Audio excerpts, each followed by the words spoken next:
everyone, welcome back to Gosha with Kanak. This is Kanak Hajela reporting. Let's get started with today's topic. We all get excited when a new app comes in store and it brings new deals.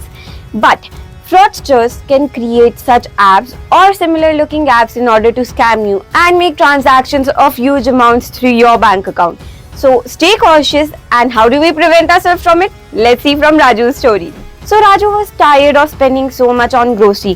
For the past few months, the quick service e-commerce app that he has been using in order to get groceries has no offers and no deals on it, which is why he has been spending huge amounts on that app in order to get groceries every month. And Raju was hoping that there is a new app introduced which has great deals in it. Just when he was thinking that, after a few minutes, he got a call.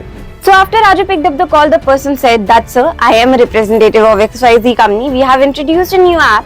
It has pretty great deals and it's up to 50% off if you make a purchase of 25,000, which you might do if you purchase monthly groceries of huge amount."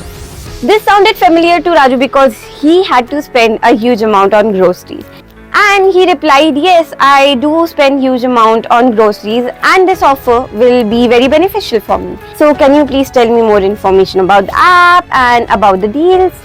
The person explained Raju about the app and said that, "Sir, all you have to do is I will send you a link, and through that you can download the app and you can avail all the deals and discount that I just told you about."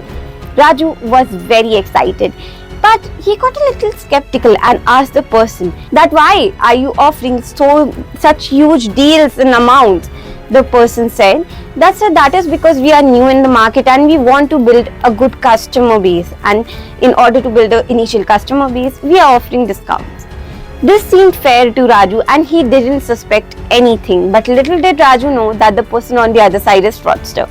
And he wanted to make the situation look a little less doubtful, and that is why he made up this story. But nevertheless, the person on the other side sent the link to Raju. So once Raju downloaded the app, it got access to Raju's phone, and fraudster could access all the activities done by Raju on the phone.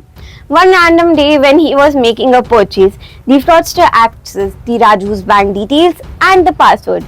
And after that, the fraudster changed Raju's bank account password and made transaction in Raju's name.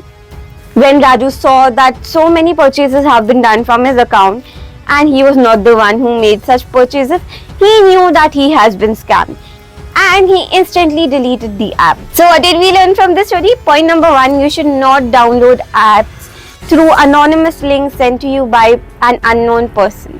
Secondly, before downloading a new app, check the number of downloads of that app, check the reviews, and after that download the app in order to ensure your safety.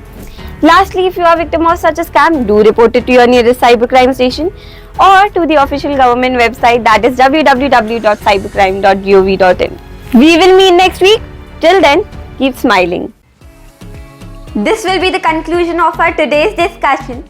To watch more of this content, don't forget to like, share and subscribe my channel, and we'll keep the videos coming.